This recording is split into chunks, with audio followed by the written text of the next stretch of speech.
आज का हमारा जो न्यू टॉपिक है वो चार्ल्स लैम्ब के ऊपर है। चार्ल्स लैम्ब ये भी रोमांटिक एज का एसेइस्ट है। मेन तो मतलब एसेइस्ट है, हालांकि लिखने को इसने ड्रामे भी लिखे हैं। ट्रेजिडी पे इसने विलियम शेक्सपियर के ऊपर ट्रेजिडी कॉमेडी मतलब ये भी इसने वर्क लिखे हैं। और पोइट्री भी मतलब स्टार्टिंग करी थी, लेकिन फेमस जो हुआ है अपने एसेज की वजह से हुआ है, इसलिए चार्ल्स लैम्ब को इंग्लिश एसेइस्ट कहा जाता है रोमांटिक एज का। और अगर एज में भी बात करें, जैसे हमने दो ग्रुप तोड़े हुए हैं, कभी भी बात आती है एल्डर जनरेशन यंगर जनरेशन की बात आती है रोमांटिक एज में, स्टार्टिंग तो हमें याद रह जाती है, क्योंकि रोमांटिक एज जो स्टार्ट हुई थी वो एस टी कॉलरिज और विलियम वर्ड्सवर्थ का जो कोलैबोरेशन में लिखा गया वर्क था, लिरिकल बैलेड 1798 में जो पब्लिश हुआ था, उससे माना जाता है रोमांटिक एज का आगाज। इट मीन्स उसे कहा जाता है मैनिफेस्टो ऑफ रोमांटिक एज। तो वर्ड्सवर्थ और एस टी कॉलरेज उसमें एल्डर जनरेशन में, और फिर उनके साथ रॉबर्ट साउथी को जोड़ देते हैं। तो ये मतलब एक पोइट होते हैं तो इन तीनों की बात करते हैं, और जब यंगर जनरेशन में आते हैं तो कीट्स, शैली और बायरन की बात करते हैं। ये सभी मतलब एक तरीके से पोइट है। ये जो एसेइस्ट है या नोवेलिस्ट है वो थोड़े से बैक एंड पे रह जाते हैं। चार्ल्स लैम्ब का इसीलिए नाम ऊपर उठ करके नहीं आता है, लेकिन अगर फिर भी हम बात करें तो ये एल्डर जनरेशन का राइटर है। मतलब इसकी जो, क्योंकि इसकी उम्र से ही पता लग जाता है, ये इसका जो जन्म हुआ था वो 1775 में हुआ था। और विलियम वर्ड्सवर्थ का जन्म 1770 में हुआ था, 1770 में हुआ था। और वो 1850 तक, उसका तो बिल्कुल राउंड फिगर में वो रहता है, तो याद रहता है 1770 1850। तो इस तरीके से 80 साल जो जिया था, मतलब 80 साल की उम्र वो विलियम वर्ड्सवर्थ की थी। इसी बीच में 5 साल बाद, वर्ड्सवर्थ के जन्म के 5 साल बाद पैदा होता है चार्ल्स लैम्ब। और चार्ल्स लैम्ब की जो मौत है वो एस टी कॉलरिज के साथ है। 1834 में एस टी कॉलरिज की डेथ हुई थी। उसी ईयर में उसके बाद इसकी डेथ होती है चार्ल्स लैम्ब की। ये भी कहा जाता है कि इस पे भी उसकी मौत का असर था, मतलब ये बड़े गम में चला गया था एस टी कॉलरिज की मौत पर। इसलिए ये कहा जा सकता है कि एस टी कॉलरिज का बहुत अच्छा दोस्त है चार्ल्स लैम्ब। और एस टी कॉलरिज का विलियम वर्ड्सवर्थ भी दोस्त था। तो ये तीनों की तिगड़ी है। हालांकि ये वर्ड्सवर्थ का इतना क्लोज नहीं था, ये एस टी कॉलरिज का ज्यादा क्लोज था। मिलने को तो ये वर्ड्सवर्थ से, रॉबर्ट साउदी से, एस टी कॉलरिज से और हेजलिट से सबसे इसकी फ्रेंडशिप रही है, लेकिन ज्यादा क्लोज ये एस टी कॉलरिज का रहा था। उसके पीछे एक कारण ये भी है कि जब ये छोटा था, स्कूल में क्रिस्ट हॉस्पिटल, नाम तो हॉस्पिटल लिखा हुआ है, लेकिन क्रिस्ट हॉस्पिटल एक स्कूल था जहां से इसने अपनी स्कूलिंग करी थी। उसमें जो एस टी कॉलरिज है वो इसका एक तरीके से क्लासमेट था, इसके साथ पढ़ा करता था। तो दोस्ती बचपन से भी है और छोटे एक साथ पढ़े हैं, वहां से इन दोनों की फ्रेंडशिप। इसके बाद अगर हम चार्ल्स लैम्ब की बात करेंगे तो मेन अगर इसके घर की स्थिति देख ले तो बहुत गरीब परिवार में ये पला बड़ा है। इसके पिता एक छोटा सा जैसे क्लर्क असिस्टेंट का काम किया करते थे, और पैसे की बहुत ज्यादा तंगी थी। और एक दिक्कत ये भी थी परिवार में, वैसे तो इसके भाई बहन 7 थे, लेकिन इस समय सरवाइव केवल 3 ही थे। मतलब 4 किसी भी तरीके जैसे बच्चे थे तो कुछ बीमारी बीमारी से वो मर जाते हैं, केवल 3 है ये। और तीनों का ही रोल है, मतलब तीनों का ही चार्ल्स लैम्ब के जो वर्क है उनमें कहीं ना कहीं जुड़े हुए हैं। इसलिए इनके बारे में भी हमें ध्यान रखना होगा जब हम किसी राइटर को पढ़ते हैं और उसके भाई बहन या उसके बच्चों की बात करते हैं। अगर वे उसके लिटरेचर का पार्ट नहीं है तो वे इतने इंपॉर्टेंट नहीं होते, लेकिन अगर कोई भी उसके मतलब पार्ट बन जाता है, चाहे उसके बच्चे हैं, चाहे उसकी वाइफ है, या उसकी सिस्टर है, या ब्रदर है, या माँ बाप है, तो उनके ऊपर फिर क्वेश्चन बन जाते हैं। वैसे तो नॉर्मली बस यही क्वेश्चन रहता है, ये भाई का नाम, लेकिन फिर तो ज्यादा बन जाते हैं। जैसे आपने विलियम वर्ड्सवर्थ को देखा होगा, उसकी जो सिस्टर थी डोरेथी, वो क्योंकि जुड़ी हुई थी वर्ड्सवर्थ के लिटरेरी कैरियर से। लिटरेरी करियर जो चलता है और उसमें कहीं ना कहीं कोई भी इंसान, चाहे कोई दोस्त जुड़ जाए या कोई सगा संबंधी जुड़ जाता है, तो फिर हम उसके ऊपर क्वेश्चन बनने स्टार्ट हो जाते हैं। डोरेथी तो बहुत ज्यादा वर्ड्सवर्थ से जुड़ी हुई थी, वो कहीं जाता था उसे लेकर के जाता था। वो खुद एक पोइटेस थी, तो इसलिए उसको पढ़ना, उसके बारे में जानना बहुत इंपॉर्टेंट हो जाता है। तो जिस तरीके से डोरेथी थी, या फिर आप कह सकते हो पीबी शैली की सेकंड वाइफ थी, जो मैरी गॉडविन थी। तो मैरी गॉडविन जो थी वो भी एक राइटर थी। और मैरी गॉडविन का हम एक वो वर्क भी देखते हैं, फ्रैंकेस्टाइन, जिसमें अपने वो पॉलिटिकल जस्टिस, उसके जो पिता थे, क्योंकि पिता भी जुड़े हुए थे, तो वो इसके मतलब ससुर जो थे इसके पीबी शैली के, और जो विलियम गॉडविन वो भी जुड़े हुए थे, तो हमें उनकी भी पॉलिटिकल जस्टिस जो वर्क है उसे भी पढ़ना पड़ता है, वो कौन थे कैसे था, तो वे क्वेश्चन भी फिर इंपॉर्टेंट हो जाते हैं। ऐसी चार्ल्स लैम्ब की लाइफ में इसकी सिस्टर थी, इससे काफी बड़ी थी, वो 11 साल कम से कम इससे बड़ी थी, और जो इसकी सिस्टर है उसका नाम है मैरी लैम्ब। तो मैरी लैम्ब चार्ल्स लैम्ब की सिस्टर है। दोनों ने मिलकर के भी काफी वर्क लिखे हैं। सबसे पहले तो इन्होंने एक बड़ा इंपॉर्टेंट वर्क था टेल्स फ्रॉम शेक्सपियर। ये दो तरीके से इंपॉर्टेंट हो जाता है वर्क, एक विलियम शेक्सपियर से कनेक्ट हो जाता है, ऊपर से चार्ल्स लैम्ब से हो जाता है। तो ये टेल्स फ्रॉम शेक्सपियर, जैसे नाम से ही पता लग रहा है, शेक्सपियर की कहानियां एक छोटे कार्टून वे में छोटी करके, मतलब जैसे हैमलेट है, मैकबेथ है, तो बड़े बड़े ड्रामे हैं, लेकिन इनकी एक छोटी सी कहानी बना के बच्चों के लिए, चिल्ड्रन के लिए। कभी कभी आपने देखा होगा जो ये शेक्सपियर के जो वर्क है, इन्हें हम स्कूल में भी, इन्हें एक तरीके से स्टेज पे प्ले करा जाता है, छोटे छोटे बच्चों के स्कूल में भी इनकी कुछ कहानी लेके, कभी कभी पूरा ड्रामा। तो पूरा ड्रामा जैसे होना चाहिए उस तरीके से पूरा नहीं होता, उसकी एक शॉर्ट क्लिप सी बना ली जाती है। ऐसी बच्चों के लिए लिखे थे इन्होंने, दोनों ने मिलकर के, फॉर चिल्ड्रन, बच्चों के लिए इन्होंने टेल्स फ्रॉम शेक्सपियर वर्क लिखा, जिसके अंदर 6 ड्रामाज, मतलब ट्रेजेडी जो लिखी थी वो, विलियम शेक्सपियर की जो ट्रेजेडी थी वो लिखी थी इसने, चार्ल्स लैम्ब ने, और जो कॉमेडी थी वो लिखी थी मैरी लैम्ब ने। तो इस तरीके से दोनों ने कोलेब्रेशन में लिखा था ये। तो जब हम उसकी बात करते हैं तो दोनों ने इस तरीके से लिख दिया था। तो मैरी लैम्ब और चार्ल्स लैम्ब को हम इसलिए जोड़ करके देखते हैं। तो मैरी लैम्ब को आप हटा नहीं सकते, वो इसके साथ जुड़ी हुई थी। एक कारण और भी था इसकी लाइफ में भी, मैरी लैम्ब का जुड़ना बहुत ज्यादा था इसकी सिस्टर का, क्योंकि उसके अंदर कुछ इनसैनिटी थी। मतलब इनसैनिटी तो ऐसा होता है कि एक इंसान वैसे पूरे दिन ही पागल हो, लेकिन वो उसे दौरे से उठते थे पागलपन के।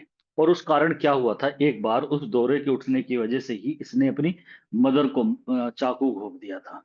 तो इसकी माँ जो मरी है, मतलब जो एलिजाबेथ नाम था, एलिजाबेथ फील्ड, इसके चार्ल्स लैम्ब की मदर को, और मैरी लैम्ब मतलब इसकी बहन ने ही मार दिया, मतलब बहन ने अपनी मदर को ही मार दिया था। तो वो दौरा सा पड़ता था पागलपन का। ये कहानी इंसैनिटी की इनके परिवार में जुड़ी हुई थी। खुद चार्ल्स लैम्ब को भी दौरे पड़ जाते थे कभी कभी, लेकिन इतने ज्यादा नहीं। ये पागल खाने भी रह के आया था कुछ दिनों के लिए, और बाद में फिर ठीक हो गया था। ऐसे इसकी सिस्टर थी, इसी कारण ये कहा जाता है कि चार्ल्स लैम्ब बैचलर रहा, उसने कभी शादी नहीं करी।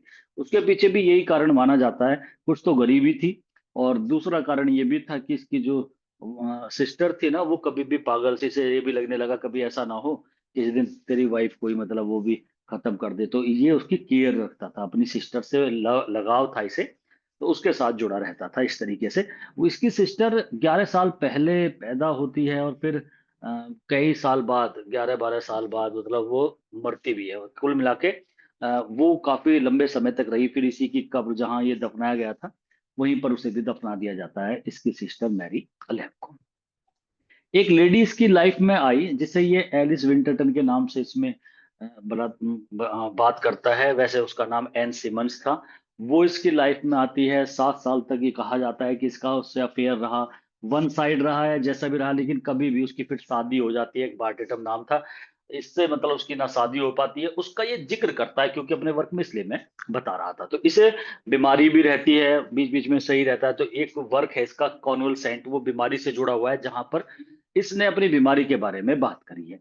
एक इसका एस्से हम पढ़ेंगे, ड्रीम चिल्ड्रन, बड़ा इंपॉर्टेंट एस्से है, उसी के नाम से ये जाना भी जाता है, ड्रीम चिल्ड्रन, और एसेज ऑफ इलिया के नाम से भी इसे जाना जाता है, जो चार्ल्स लैम्ब है।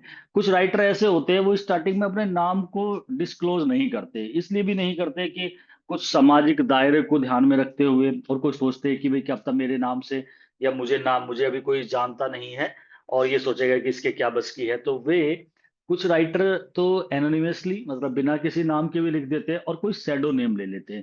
तो इसने एक सैडो नेम, जिसे निक नेम कह सकते हो, पेन नेम कह सकते हो, या सैडो नेम बोल सकते हो, वो लिया था। जिस तरीके से गाल्सवर्दी ने सर जॉन सिन जॉन के नाम से उसने अपने वर्क लिखे थे, बाद में उसने फिर अपना नाम ले लिया था, जैसे चार्ल्स डिकेंस ने बोझ के नाम से लिखे थे, ऐसे ही इसने भी। और ये क्वेश्चन बड़े इंपॉर्टेंट हो जाते हैं, जिस राइटर ने अपना कोई पेन नेम लिया हो, इसका सैडो नेम या पेन नेम जो था वो इलिया था, ELIA, इलिया। इलिया जो है एक सरनेम है, गोत्र है, इसके साथ वर्क किया करता था। एक इटली का क्लर्क था जिसका सरनेम इलिया था, इसने उसी नाम को ले लिया। तो इलिया के नाम से इसने वर्क लिखे हैं। और इसके जो पूरे एस्से का जो कलेक्शन है, मतलब जैसे ये ऐसे लिखा करता था, तो जो पूरा कलेक्शन जिस तरीके से आपने पोइट्री में देखा होगा, जैसे सोनेट लिखे हैं विलियम शेक्सपियर ने, तो उसका नाम सोनेट्स कर दिया। और जिस तरीके से स्पेंसर के सोनेट का जो कलेक्शन है उसका नाम एमोरेती है। और सिडनी का जो है वो एस्ट्रोफल एंड स्टेला है। ऐसे ही होली सोनेट्स जॉन डन का है। टोटल्स मिसलेनी था एक कलेक्शन, जो पहली एंथोलॉजी थी, तो वो भी वाट एंड सरी ने लिखी थी। इसी तरीके से कलेक्शन ऑफ पोएम्स होती है ना, ऐसी कलेक्शन ऑफ एस्से होते हैं। तो उसका पूरा कलेक्शन एसेज ऑफ इलिया, इलिया के एसेज, इस नाम से 2 बार पब्लिश करे थे इसने लंदन मैगजीन में। देखो ये मैगजीन वाला सिस्टम भी न्यू क्लासिकल एज और यहाँ पर रोमांटिक एज, क्योंकि दोनों जुड़ी हुई भी है। ये जो मैगजीन में अपने एसेज को छापने वाला वर्क था, वो एडिसन एंड स्टील ने स्टार्टिंग करी थी। पीरियडिकल एसे निकाले थे, आपको नाम पता होगा, टेटलर, स्पेक्टेटर्स, ये सब एडिसन और स्टील, जो कि न्यू क्लासिकल एज के थे, उन्होंने स्टार्टिंग करी थी। और यहाँ पर चार्ल्स लैम्ब क्योंकि रोमांटिक एज का था, ये चीजें चल रही थी, तो इसने मैगजीन थी एक लंदन मैगजीन, उसके अंदर ये अपने एसेज को पब्लिश कराया था। तो मैगजीन में दिखा देखा करते थे, जो कॉमन पर्सन हुआ करते थे वो मैगजीन पढ़ते थे, या एरिस्टोक्रेटिक या मिडिल क्लास, तो वो वहाँ ऐसे जैसे आर्टिकल छपते हैं ना, ऐसे ऐसे पब्लिश हुआ करते थे। डेली वेज पे हो जाते थे, कोई मंथली वेज पे हो जाते थे। तो इस तरीके से होते थे, जैसे एडिसन एंड स्टील ने भी पब्लिश कराए थे। 2 मैगजीन का जिक्र हमने कीट्स और पीबी सैली वाले टाइम पे करा था, कि उन मैगजीन ने बहुत ज्यादा क्रिटिसाइज करा था इन इन दोनों को। मतलब इन दोनों को क्या, वो कोकनी स्कूल निकाला था जिसमें हैजलिट को भी, ले हंट को तो प्राइम एग्जाम्पल बनाया, उसका हेड बनाया था ले हंट की, ये सबसे ज्यादा बदमाश है, इसके वर्क सबसे बेकार है, ये इस तरीके के वर्क लिखता है। कीट्स पे बहुत सारे कमेंट्स किए गए थे, क्रिटिसाइज किया गया था। तो वे 2 मैगजीन जो थी, उनका अगर हम देखें तो वो एक ब्लैकवुड मैगजीन है। तो ब्लैकवुड मैगजीन आपके याद रह जाएगी, ब्लैक माने कालापन, इसका मतलब वो उसके वर्क को और इन सब के बारे में एक तरह से ब्लैक लिस्ट करना, तो वो ब्लैकवुड मैगजीन, ऐसे याद रख लेना। एक क्वार्टरली रिव्यू थी, तो रिव्यू से भी मतलब वो भी याद आ जाएगी आपके, क्योंकि रिव्यू में होता है किसी के बारे में अपना रिव्यू देना, जैसे आजकल हम मोबाइल में बहुत ज्यादा वर्ड यूज होता है, तो क्वार्टरली रिव्यू। उसमें भी क्वार्टरली से मतलब होता है क्वार्टर में, मतलब जैसे एक मतलब 4 महीने में एक बार वो क्वार्टरली हो जाता है, तो क्वार्टरली रिव्यू मैगजीन और ब्लैकवुड मैगजीन, ये दोनों मैगजीन जिसमें जॉन केट्स, पीबी सैली और आपका हेजलिट, और ये जो था लेहंट, इन सब के बारे में, बायरन, इन्हें सबको मतलब एक कॉकनी स्कूल बनाया जिसमें इन्हें सबको क्रिटिसाइज किया गया था। तो कीट्स के मरने का तो कारण भी सही माना जाता है। जब आप एडोनिस वर्क पढ़ोगे पीबी सैली का, तो उसने सीधा सीधा सा क्वार्टरली रिव्यू के ऊपर कटाक्ष कराया कि भाई इनके जो एडिटर थे उनकी वजह से मेरा दोस्त मर गया। ऐसा कहा है पीबी सैली ने अपने उस वर्क में एडोनिस, जो कि 55 स्पेंसर स्टैंजाज में लिखा था, जो एक पेस्टोरल एलिजी थी। इसके बाद अगर हम बात करें तो ये मैगजीन को मतलब क्वेश्चन आ जाते हैं मैगजीन पे। द एग्जामिनर एक मैगजीन थी जो खुद ले हंट की थी, उसमें लिखा करते थे ये सारे, वो तो दोस्त की हो गई इनकी, ये था। तो चार्ल्स लैम्ब, इसके ये सारे जितने भी राइटर है यहाँ पर एल्डर जनरेशन से जुड़े हुए, सब इसके मतलब सबसे मिलाकर ये तो सब एक ही हो जाते थे। तो जब एक दूसरे जैसा प्रोफेशन होता था, तो उसमें इनमें कोई राइवलरी या दुश्मनी भी नहीं होती थी, और सब मिलजुल करके मतलब मिलते थे एक दूसरे से।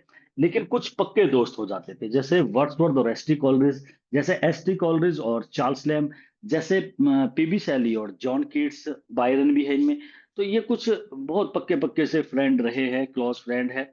इसमें चार्ल्स लैम्ब का एक चीज और है, जब ये अपने एस्से लिखता है तो इसके एस्से में ऑटोबायोग्राफिकल टच देखने को मिलता है बहुत ज्यादा। मतलब इसके शायद ही कोई ऐसा एस्से हो जिसमें इसने अपने बारे में बात ना करी हो।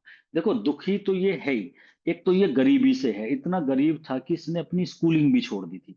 14 साल का ही था, स्कूल छोड़ करके नौकरी करनी स्टार्ट कर दी थी। नौकरी कहाँ करी थी, एक कंपनी थी साउथ सी हाउस के नाम से, उसमें ये एज ए क्लर्क के रूप में मतलब इसने जॉब करी थी। वही इसका जो कलीग था, कलीग उसे बोलते हैं जो साथ में काम करते हैं, तो वो ही था वो इलिया, जिसका सरनेम था, इटली का था।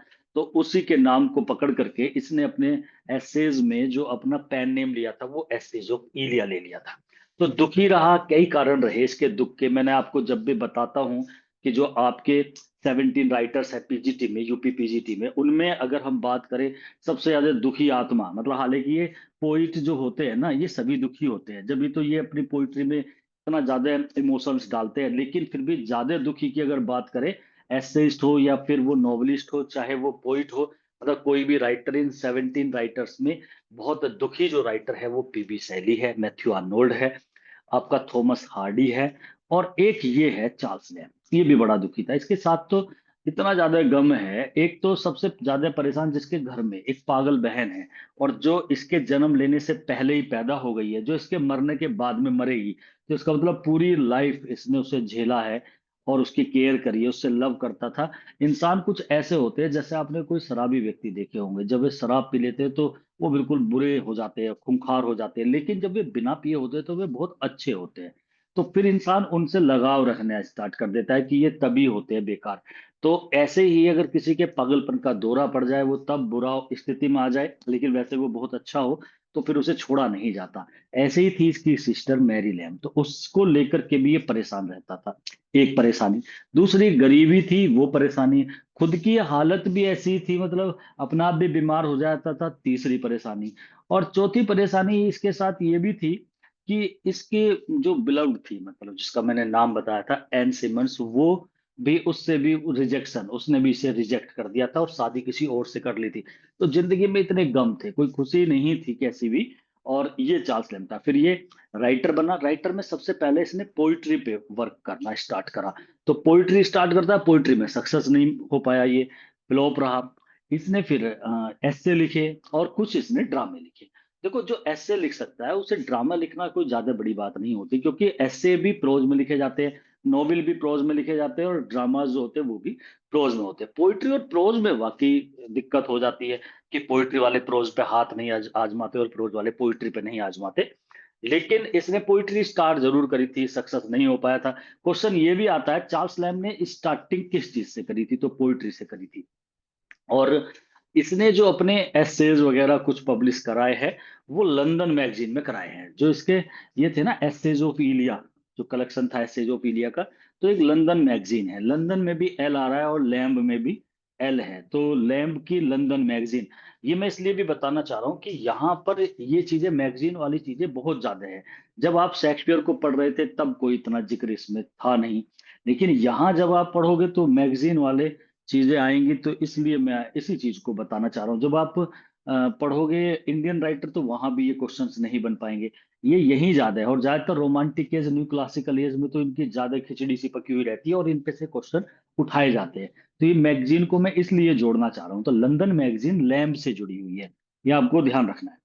तो ये चार्ल्स लैम्ब था। ऑटोबायोग्राफिकल टच, अब कभी अपने बारे में बताता है, कभी अपने भाई के बारे में बताता है, कभी सिस्टर के बारे में, कभी घर के बारे में, तो कभी अपने जहां ये जॉब किया करता था उसके बारे में बताता है। मतलब अपनी पर्सनल टच अपने एसेज में डाल देता है। जो ऐसे ऐसे होते हैं उन्हें पर्सनल ऐसे कहते हैं। ये चीजें मैं बता चुका हूँ जब मैंने लिटरेरी फॉर्म्स एंड टर्म्स कराई थी, तो उसमें एक ऐसे वाला टॉपिक आया था जिसके अंदर पर्सनल और इम्पर्सनल एसेज की बात की गई थी। इम्पर्सनल ऐसे वो होते हैं, नाम से क्लियर हो रहा है, जहां पे हम अपनी पर्सनैलिटी की बात नहीं करते, बाहर कोई ऑब्जेक्टिविटी की बात करते हैं। जिस तरीके से फ्रांसिस बेकन लिखा करता था, of studies, of travel, of truth, वो ट्रूथ के ऊपर बता रहा है, स्टडी के ऊपर बता रहा है, ट्रेवलिंग के ऊपर बता रहा है। वो इम्पर्सनल ऐसे होते हैं। पर्सनल ऐसे वो होते हैं जिसमें इंसान, जो राइटर है, वो अपने बारे में कोई बात उसके अंदर डाल दे। जैसे ड्रीम चिल्ड्रन इसने लिखा है, उसमें इसने अपनी दादी के बारे में, अपने भाई के बारे में बात करी है। जैसे इसके परिवार में बता रहा था कि ये तीन ही भाई बहन बचे थे, तो दो, ये सबसे छोटा था। सात थे वैसे तो ये भाई बहन, चार एक्सपायर हो गए थे शुरू में ही, और तीन बचे थे। तीन में ये सातों में सबसे छोटा था। तो ये सबसे यंगेस्ट चाइल्ड है। ये मतलब अपने परिवार में सबसे छोटा था। और इसकी सिस्टर बड़ी हो गई, इससे 11 साल बड़ी है। और एक इसका भाई था, मतलब जो ब्रदर था वो एल्डर ब्रदर है, और उसका नाम है जॉन लैम्ब। तो चार्ल्स लैम्ब और जॉन लैम्ब, इसके पिता भी जॉन ही थे। तो वो जॉन लैम्ब का जिक्र भी ये अपने उसमें करेगा वर्क में, और बताता है किस तरीके से कि मेरा जो भाई था उसकी मेरी थोड़ी कम बना करती थी। वो सारी बातें वो ड्रीम चिल्ड्रन में बताएगा। फिलहाल हम चार्ल्स लैम्ब की बायोग्राफी से रिलेटेड क्वेश्चन कर लेते हैं इस वीडियो में, और उसके बारे में बात करेंगे। चार्ल्स लैम्ब किस प्रवृत्ति का था, कैसे लिखा करता था, उसके बारे में किसने क्या क्या कमेंट्स करे, तो वे क्वेश्चन ले लेते हैं फिलहाल। तो पहला ही क्वेश्चन है, Charles Lamb was the youngest child of John lamb his father. मतलब जॉन लैम्ब और उसकी जो मदर थी वो एलिजाबेथ लैम्ब थी। तो इन दोनों के संतान जो थी वो 7 चिल्ड्रन थे, मतलब कुल मिलाकर के 7 बच्चे थे, जिनमें से 3 ही सरवाइव रह पाए थे। और एक तो चार्ल्स लैम्ब था, एक मैरी लैम्ब, और एक था जॉन लैम्ब, वो भाई का नाम है। तो Charles Lamb was the youngest child, ये सबसे छोटा था। मदर का नाम एलिजाबेथ है। और his father was poor, so he could not provide him a good education. अच्छी एजुकेशन नहीं ले पाया न, ये कहीं यूनिवर्सिटी में नहीं मिलेगा आपको। जैसे विलियम वर्ड्सवर्थ की बात करते हैं, वो यूनिवर्सिटी में पढ़ा करता था, वो अपनी यूनिवर्सिटी के बारे में बात भी बताता है आपको। और भी बहुत सारे, चाहे गाल्सवर्थ ये, मतलब बड़े बड़े राइटर हुए, सब यूनिवर्सिटी से बिलोंग करा है। लेकिन ये यूनिवर्सिटी नहीं गया था। जिस तरीके से विलियम शेक्सपियर का भी कहीं पे पता नहीं लगता कि वो पढ़ा भी कहाँ था, क्योंकि वो तो घर छोड़ के भाग गया था। ऐसे ये था कि ये इसके पिता बहुत गरीब थे, इसलिए इसे एजुकेशन नहीं दे पाए। इसने तो बल्कि नौकरी स्टार्ट कर दी थी। जिस उम्र में बच्चे पढ़ा करते हैं उसमें तो ये जॉब में चला गया था। ये क्रिस्ट हॉस्पिटल स्कूलिंग जरूर करी इसने, 14 साल तक ये यहाँ पढ़ा है। और 14 ईयर में फिर इसने स्कूल भी छोड़ दिया, पैसे की दिक्कत थी। और स्कूल का नाम है क्रिस्ट हॉस्पिटल। ये क्रिस्ट हॉस्पिटल पूछा जाता है कई बार। इसका पूछने का कारण ये होता है कि बच्चे इस पे टिक नहीं लगाते, क्योंकि इसमें हॉस्पिटल लिखा रहता है। तो क्रिस्ट हॉस्पिटल ये बोर्डिंग स्कूल है। बोर्डिंग है मतलब बाहर से आकर के बच्चे यहाँ पर रहते भी है और पढ़ते भी है। जैसे आपके ये एनवीएस केवीएस, एनवीएस में होता है जिस तरीके से नवोदय विद्यालय वाले स्कूल होते हैं ना, उनके अंदर बच्चे वहीं पर बोर्डिंग कर लेते हैं। ये एक बोर्डिंग स्कूल था। क्रिस्ट हॉस्पिटल इसका नाम है। तो इस वजह से फेमस है या ज्यादा इंपॉर्टेंट हो जाता है। इसका नाम कुछ इस तरीके का है, बच्चे इस पे टिक नहीं लगाते, केवल वही स्टूडेंट टिक लगा के आता है जिसने वाकई पढ़ा हो। तो क्रिस्ट हॉस्पिटल नाम था, ये स्कूल है मतलब। But he could not complete his education due to poverty, की वजह से नहीं कर पाया। यहीं पर वो एसटी कॉलेज से 1782 में वो मिलता भी है। तो 82 में उसे उसकी मुलाकात हो जाती है। 1775 में ये मतलब पैदा हुआ था, तो आप लगा लो 7 साल बाद। तो कुल मिला के केवल 7 साल का था, और तब ये एसटी कॉलेज में से मिलता है। इसका मतलब पहली दूसरी क्लास में ही समझ लो आप, तो ये रहा होगा। तो तब एसटी कॉलेज से इसकी मतलब कितना छोटी दोस्ती है एसटी कॉलेज से। एज ऑफ 14, 14 साल का ही हुआ था, उसने अपनी एजुकेशन छोड़ दी, क्लर्क बन गया। और कहाँ बना था? इस कंपनी का नाम है साउथ सी हाउस। ये भी इसके लिए बड़ा इंपॉर्टेंट क्वेश्चन बनता है। साउथ सी हाउस के बारे में ये अपने वर्क में बताता है, इसलिए हम इसे भूल नहीं पाते साउथ सी हाउस को। इसके ऊपर इसने अलग से भी एक ऐसे लिखा है, साउथ सी हाउस। तो ये साउथ सी हाउस एक कंपनी है जहाँ ये काम क्या करता था, एज ए क्लर्क के रूप में, छोटा क्लर्क जो होता है ना, असिस्टेंट। और वहीं इसे इसका कलीग दोस्त था जो मिल जाता है, जो इटली का था, उसी के सरनेम को लेकर के इलिया, इसने वो इलिया नाम वहां से चुराया था या लिया था। He wrote his essays in the pen name. ये बहुत बहुत इंपॉर्टेंट क्वेश्चन है, पूछा गया है, पता नहीं कितनी बार आया हुआ है। शैडो नेम है इसका।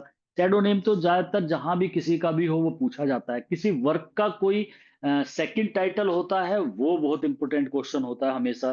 चाहे कोई आपसे कहे इंपॉर्टेंट है या ना है, लेकिन वो ऑटोमेटिकली हो जाता है। उसने अपने एसेज लिखे हैं, उसका पेन नेम जो है या शैडो नेम वो इलिया है, मतलब इलिया के नाम से लिखे हैं उसके जो एसेज ऑफ इलिया। बिल्कुल इलिया के एसेज आर फेमस फॉर ह्यूमोरियस, मतलब ये ह्यूमर डालता है। पैथेटिक और पैथोज, ह्यूमर एंड पैथोज, खुशी और दुख। तो हैप्पीनेस एंड सोरो नेस, और ऑटोबायोग्राफिकल टच, ये 3 चीज देखने को मिलती है इसके एसे में। ह्यूमर एंड पैथोस का मिक्सर जो है, जो उसका जो मर्जिंग करना दोनों को एक साथ इकट्ठा, वो ह्यूमर एंड पैथोस। इसके ह्यूमर एंड पैथोस में ऐसा कहा जाता है, 1 सेकंड में आपको पढ़ाते पढ़ाते रुला देगा, और एक क्षण में तुरंत हंसा देगा। मतलब वही दोनों काम एक साथ करता है, ये इसकी काबिलियत तारीफ है। और ये ह्यूमर एंड पैथोस के लिए बड़ा जाना जाता है चार्ल्स लैंड, इसकी स्टाइल में। ये बड़े मुख्य बात है। देखो ऑटोबायोग्राफिकल टच तो बहुतों ने लिखा है, बहुत डालते हैं, पोइट भी डालते हैं। कीट्स जैसे पोइट है जिन्होंने ऑटोबायोग्राफिकल टच अपनी पोएम्स में, ला बैलेड एडम्संस मर्सी को जब आप पढ़ते हो तो दिखाई देता है किस तरीके से। और टू नाइटिंगेल को जब पढ़ते हो तो उसमें भी देखने को मिलता है, बीमारी दिखाता है, सारी चीजों में अपने भाई का जिक्र उसमें कर जाता है। ये अपनी जो उसकी बिलव्ड थी फैनी ब्राउन है, उसका भी जिक्र कर देता है, वो धोखा, डिसीविंग एल्फ। तो ये हो जाता है ऑटोबायोग्राफिकल टच। तो अपने बारे में, अपने रिश्तेदारों के बारे में, भाई बहन के बारे में वो कहीं डाल देना अपने वर्क के अंदर, तो ये काम तो बहुत सारे राइटर करते हैं। ऑटोबायोग्राफिकल टच ये भी डाला करता था, लेकिन इसका नाम इसलिए आता है कि इसके सारे एसेज में आपको ऑटोबायोग्राफिकल टच मिलेगा, मतलब इसके एसेज सभी पर्सनल ऐसे होते हैं। और दूसरा, ये ह्यूमर एंड पैथोज वाली क्वालिटी सब में नहीं मिलती। या तो कोई ह्यूमर की बात करेगा या कोई पैथोज की बात करेगा, ये उन दोनों चीजों को एक साथ इकट्ठा लेके चलता है, मतलब अपने वर्क के अंदर। थोड़ी देर में ऐसे गंभीर सी बात करता रहेगा, एकदम मजाक वाली बात कर देगा, ये दिखाता है। उसकी सिस्टर है मैरी लैम, वो पागल हो जाती है। वो तो खैर बीच बीच में उसे दौरे पड़ते हैं, और एक बार ऐसा दौरा पड़ा कि उसने स्टैब कर दिया, छुरा घोंप दिया था अपनी मदर की। एलिजाबेथ फील्ड नाम था उसका, 1796 का टाइम था।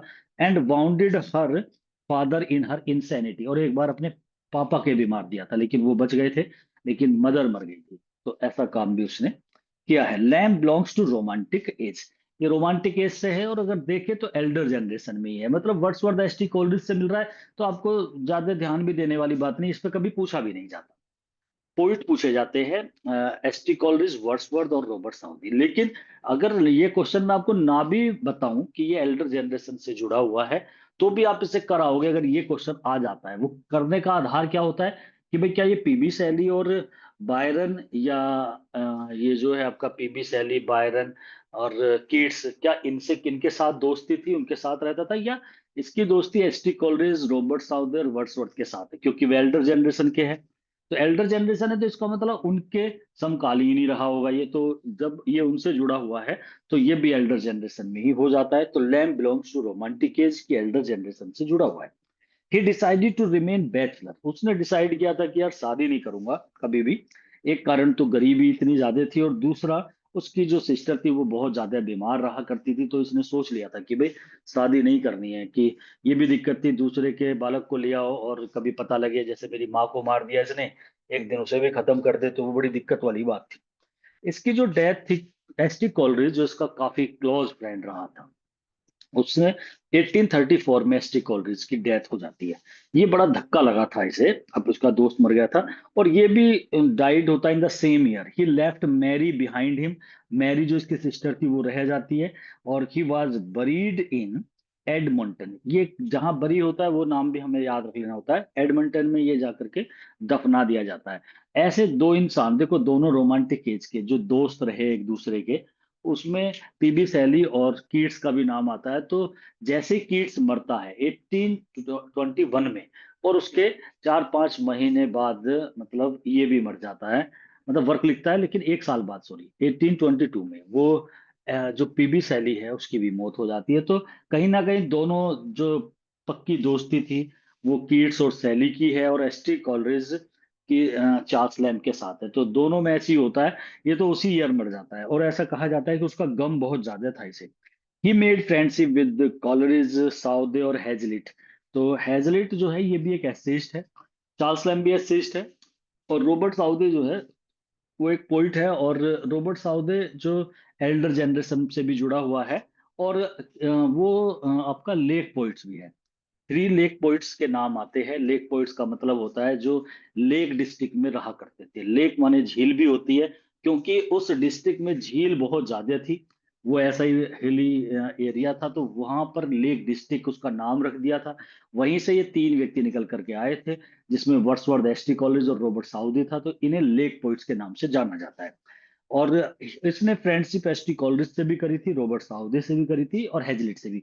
और जब एसटी कॉलरिज से अगर दोस्ती वो करेगा, और एसटी कॉलरिज वर्ड्सवर्थ से जुड़ा हुआ होगा, तो वहां मुलाकात इसकी वर्ड्सवर्थ से भी थी, लेकिन दोस्ती सबसे ज्यादा पक्की तो एसटी कॉलरिज से थी। इसकी जो सिस्टर थी मैरी, वो भी एक अच्छी राइटर थी।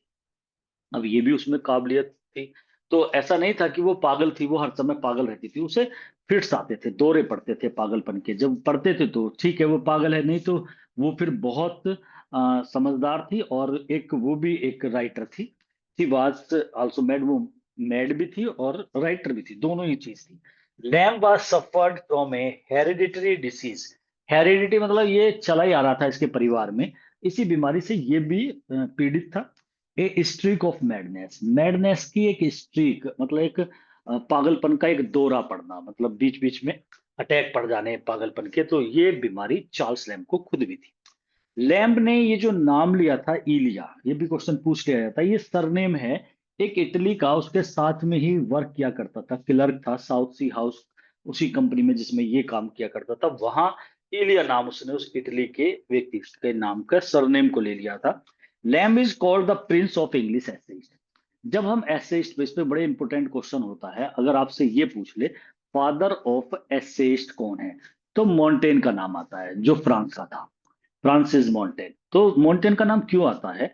क्योंकि हमारे इंग्लैंड में तो फादर कहा जाता है फ्रांसिस बेकन को। बेकन क्योंकि उसका चेला था, किसका? जो मॉन्टेन है, फ्रांस का। लेकिन शुरू में जो एस्से जो दिए है, एस्से नाम आया था, तो वो मोन्टेन का था। मोन्टेन को पढ़ करके बेकन जो है हमारे इंग्लैंड का, मतलब इंग्लैंड का जो बेकन था, फ्रांसिस बेकन, उसने मोन्टेन को पढ़ा। वहां से उसने बिल्कुल सेम आप वहां लगा लो, जैसे सोनेट थे, वो पेट्रार्क जो था इटली का, उसके नाम से, मतलब वो फादर है, उसने स्टार्ट करे। लेकिन हमारे यहाँ पे जो सोनेट लेकर आया, हमारा मैं बोलता हूँ इंग्लैंड को, तो इंग्लैंड के यहाँ जो सोनेट लेकर आए थे वो वाट एंड सरी थे। तो वाट एंड सरी ने एडोप्ट कर लिया उसे, यहाँ पे करा, यहाँ पे फिर शेक्सपियर जैसे राइटर और मिल्टन जैसे ने उसे बहुत परफेक्ट करा, तो उनके नाम से सोनेट लिखे गए। लेकिन अगर आपसे इसमें चार क्वेश्चन बनते हैं एस्से के ऊपर, ये पूछा जाता है कि फादर ऑफ एसेइस्ट किसे कहा जाता है। अगर फादर ऑफ एसेइस्ट पूछे तो मोन्टेन को कहा जाता है। लेकिन फादर ऑफ इंग्लिश एसेइस्ट अगर पूछ ले, इंग्लिश से मतलब इंग्लिश लैंग्वेज नहीं, इंग्लैंड की सेंस आ जाती है। फादर ऑफ इंग्लिश एसेइस्ट मतलब इंग्लैंड का फादर कौन है एस्से में, तो वो फ्रांसिस बेकन है। बेकन तो बहुत पहले था ना भाई, बेकन का टाइम तो विलियम शेक्सपियर वाला टाइम आ जाता है, थोड़ा सा हल्का सा ऊपर। तो ये टाइम है बेकन का। तो बेकन तो फादर हो गया, ये रोमांटिक एज चल रही है यहाँ पे। और ये कहा जाता है second father of English essayist, तो फिर एडिसन का नाम आता है। Edison is the second father of English essayist. तो एडिसन न्यू क्लासिकल एज में था, मतलब ये रोमांटिक एज है अब जो हम चल रहे हैं। तो इससे पहले एडिसन था, उसे second father. Prince of English essayist किसे कहा जाता है? इंग्लिश एसेइस्ट का राजकुमार, तो वो चार्ल्स लैम्ब को कहा जाता है। और ह्यूज वॉकर ने कहा इसे। तो ह्यूज वॉकर बहुत बड़े क्रिटिक रहे हैं, उन्होंने कहा है कि प्रिंस ऑफ इंग्लिश एसेइस्ट है चार्ल्स लैम्ब।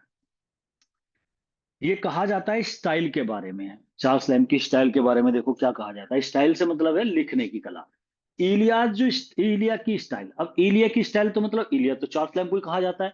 तो Elia's style is the only thing, यही एक ऐसी चीज है इंग्लिश प्रोज में that can be called absolutely perfect. English prose में जिसे पूर्ण रूप से परफेक्ट कहा जाता है वो है इलिया की स्टाइल, चार्ल्स लैम्ब के लिखने का तरीका। वो भी प्रोज में जो उसकी स्टाइल थी, जिसे हम प्रोज स्टाइल भी कहते हैं, तो वो चार्ल्स लैम्ब की बहुत ही बेहतरीन थी, उसे एब्सोल्युटली परफेक्ट कहा गया है। Charles Lamb was the youngest of the seven children born to John and Elizabeth. से जो सेवन चिल्ड्रन पैदा हुए थे, उनमें से unfortunately four out of the seven में से चिल्ड्रन कुड नॉट सर्वाइव, वो जीवित ना रह सके, वो स्टार्टिंग में मर जाते हैं, गरीबी हालत थी, तो ज्यादा उनकी केयर नहीं हो पाई, कुछ स्टार्टिंग में जन्म लेने के तुरंत बाद भी मरते हैं। तो ये तीन ही बचे थे, तीनों का जिक्र हम करेंगे ही। अब मैरी का तो खूब करा है अभी तक भी, और जॉन का भी करेंगे, एक ऐसे पढ़ाऊंगा उसमें इसके भाई का, जो बड़ा भाई था जॉन लैम्ब, उसका जिक्र आएगा। लैम्ब ने एक ट्रेजेडी लिखी है, हालांकि लैम्ब की स्टार्टिंग पोइट्री से थी, इसने एक ट्रेजेडी भी लिखी है, और इसने टेल्स फ्रॉम शेक्सपियर में विलियम शेक्सपियर की सिक्स ट्रेजेडीज को तो इसी ने लिखा है, और कॉमेडी लिखी थी इसकी सिस्टर ने। और इसने एक ट्रेजेडी लिखी है जिसका नाम था जॉन वुडविल, ब्लैंक वर्स में लिखी थी, विच वाज पब्लिश इन 1802 में। ये 1802 में पब्लिश हुई थी, जॉन वुडविल। तो जॉन वुडविल ट्रेजेडी, इसके बाद एक इसने कॉमेडी मिस्टर एच करके लिखी है। तो ये दो वर्क अलग से भी इसके ध्यान रखने हैं, ये सक्सेस नहीं हो पाए, मतलब किसी ने कुछ खास नहीं पढ़े। लेकिन फिर भी ये नाम याद रखने पड़ेंगे, बिल्कुल ऐसे ही जैसे मैंने आपको बताया था ना, बॉर्डर्स द बॉर्डर हमें करना पड़ता है, वर्ड्सवर्थ की ट्रेजेडी है, इसी तरीके से हमें जॉन वुडविल नाम ट्रेजेडी लैम्ब की, क्योंकि लैम्ब के नाम ड्रामे में नहीं आएगा, तो ये एक आध चीज उसने लिखी है तो वो पता होना चाहिए, पूछ ली जाती है। ऐसे ही जॉन वुडविल लिखने के बाद में उसने एक फार्स लिखा था, फार्स होता है कॉमेडी टाइप में, मिस्टर एच लिखा था, बट बोथ वर फेल्ड, दोनों ही फेल हो गए। मिस्टर एच भी हो गया फेल, जो कॉमेडी थी, और फार्स और कॉमेडी में ये अंतर, फार्स छोटा होता है तो हंसी के लिए होता है, फार्स माने भी मजाक हंसी होती है। तो एक कॉमेडी लिखी मिस्टर एच, और जॉन वुडविल लिखा था इसने ट्रेजडी। तो दोनों इसने जो लिखे, दोनों ही इसके फेल रहे। लैम्ब और मैरी दोनों ने मिलकर तीन वर्क लिखी, ये इंपोर्टेंट क्वेश्चन है। तीनों वर्क में सबसे पहले वाला ज्यादा इंपोर्टेंट है, इनकी ईयर भी याद हो जाती है, 7 8 9 ऐसे हो जाती है, 1807 8 और 9। टेल्स फ्रॉम शेक्सपियर लिखा, जिसके अंदर दोनों ने कोलैबोरेशन में लिखा है। और मिसेस लेसिस्टर्स स्कूल लिखा, पोइट्री फॉर चिल्ड्रन। ये तीनों ही वर्क बच्चों से रिलेटेड थे, मतलब छोटे बच्चों के लिए थे। जैसे टेल्स फ्रॉम शेक्सपियर जो है ना, ये एडल्ट्स के लिए नहीं है, बड़ों के लिए ना होकर के बच्चों के लिए थी। छोटी छोटी कहानियां बना दी थी शेक्सपियर के प्ले पर जो बेस्ड थी। तो वो टेल्स फ्रॉम शेक्सपियर इस नाम से अगर आप वर्क ये बुक भी लेने जाओगे ना, जिस किसी को थोड़ा सा ड्रामे पे मोटी मोटी सी चीजें पढ़नी होती है विलियम शेक्सपियर के, तो वो इसे ले आता है टेल्स फ्रॉम शेक्सपियर को। इसमें बहुत सारे उसके प्ले हैं शेक्सपियर के। यहाँ से उनकी कहानियों को देख लेते हैं ना, कि पूरा पूरा प्ले ना पढ़ करके थोड़ा थोड़ा सा अगर जानकारी सारे प्ले पे लेनी है, ये बुक मिल जाती है। आप जाओगे जब स्टोर पे, बुक स्टोर पे, तो वहां से मिलती है। मिसिज लिसेस्टर्स स्कूल, ये भी एक कॉमेडी और मतलब बच्चों के लिए, और पोइट्री फॉर चिल्ड्रन ये भी बच्चों के लिए। 7, 8, 9 ये तीन वर्क दोनों ने मिल करके लिखे थे। सबसे पहले लैम्ब ने पब्लिश करे अपने जो एस्से थे, वो लंदन मैगजीन में ये अपने एस्से को पब्लिश किया करता था। तो इसके जो एस्से थे, मैगजीन का यह नाम याद रखना, इंपोर्टेंट क्वेश्चन होता है लंदन मैगजीन में। Lamb was a man of rare genius. Lamb जो था वो एक रेयर जीनियस वाला व्यक्ति है, मतलब ऐसी जीनियसनेस बहुत कम देखने को मिलती है। स्टर्लिंग वर्थ, वास्तविक योग्य, मतलब एक बहुत ही योग्य व्यक्ति था। लॉयल था फ्रेंडशिप में, दोस्ती में। Warmth and sincerity of heart, दिल से बहुत ज्यादा वार्मथ और सिंसियर था। विट एंड ह्यूमर, बुद्धि और हंसमुख था। विदाउट मेलाइस, मेलाइस होती है घृणा, किसी से घृणा नहीं करता था, ऐसा रॉबर्ट साउदे का कहना है। रॉबर्ट साउदी जो एल्डर जनरेशन का पोइट है। O he was good if ever good man was, Wordsworth कहता है कि वो बहुत ही अच्छा था अगर कभी अच्छे व्यक्ति हुए। क्योंकि वर्ड्सवर्थ ने चार्ल्स लैम्ब की मौत के बाद, चार्ल्स लैम्ब की मौत पे भी एक वर्क लिखा था। इसीलिए वर्ड्सवर्थ उसी में मतलब लिखता है चार्ल्स लैम्ब के बारे में, कई सारी उसकी कोटेशन हो जाती है वर्ड्सवर्थ की। वैसे अलग से तो उसने कभी नहीं दी, लेकिन इस वर्क में लिखा था उसने। ओ ही वॉज गुड, अरे वो बहुत ही अच्छा था, अगर कभी अच्छे व्यक्ति अगर कभी रहे हो तो वो वाकई अच्छा था, ऐसे कहा था। लैम्ब के जो एसेज हैं वो कैरेक्टराइज्ड, अगर उनका कैरेक्टराइजेशन करा जाए, तो वो कैरेक्टराइज है due to self revelation and personal note. उनके अंदर आपको उसका सेल्फ रिवेलेशन मिलेगा, रिवील होना, अपने आप को प्रकट करता है वो, मतलब अपने बारे में जिक्र करता है। और पर्सनल नोट देखने को मिलते हैं। पर्सनल नोट मतलब अपने निजी टिप्पणी, निजी चीजें उसमें देखने को मिलती है, तो पर्सनल नोट मिलते हैं। In each and every essay we feel the vein of subjectivity. Important है कि सब्जेक्टिविटी की नब्ज है। सब्जेक्टिविटी क्या होता है? आत्मकथा, मतलब अपने बारे में लिखना। तो ऐसे में हम महसूस करते हैं सब्जेक्टिविटी, वही personal note, personal touch, autobiographical touch.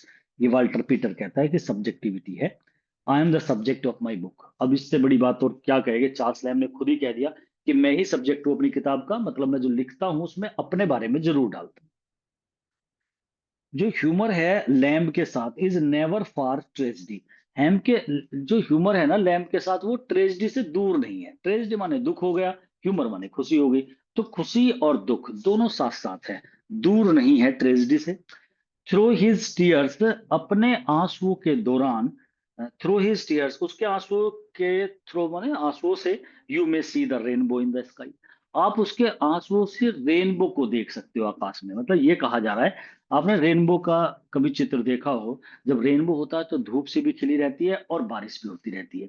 आपने ऐसे सीन अपनी जिंदगी में देखे होंगे, हल्की सी धूप सी है और हल्की सी पानी की बौछारें भी, मतलब बारिश सी भी हो रही है। ये हालत है चार्ल्स लैम्ब के एसेज में, ऐसा ही होता है। मतलब धूप भी मिलेगी और बारिश भी मिलेगी, इसका मतलब सुख और दुख दोनों साथ साथ लेके चलता है। ये कॉम्पटन रिकेट ने कहा है। तो रिकेट, रॉकेट, आसमान में रेनबो, ऐसे जोड़ लेते हैं कोटेशन को, ठीक है। लैम्ब की जो स्टाइल है वो इनसेपरेबल है, मतलब उससे अलग नहीं किया जा सकता उसके ह्यूमर से। ये ह्यूज वॉकर कहता है कि भाई ये अलग नहीं हो सकती ह्यूमर से, मतलब ह्यूमर तो हमेशा उसके स्टाइल में रहेंगे ही। तो ह्यूज वॉकर कहता है तो अलग अलग नहीं हो सकते। जैसे वॉकर माने चलना होता है, तो जैसे हम जब चलते हैं तो अपने दोनों टांगों को अलग अलग नहीं कर सकते, मतलब दोनों कंबाइन होके चलती है। इसलिए इनसेपरेबल वर्ड जो आता है ना, तो सेपरेट नहीं हो सकती, तो ह्यूमर तो साथ में रहेंगे। एसेज ऑफ इलिया, ये जो वर्क है जिनके अंदर एसेज डाले गए, was published in London magazine में पब्लिश हुए थे। 2 बार निकाले थे इसने। 10 साल का अंतर करा था, 1823 में, 1833 में। 1833 तो 1 साल पहले है ये इसकी मौत से, 1833 में भी और 23 में।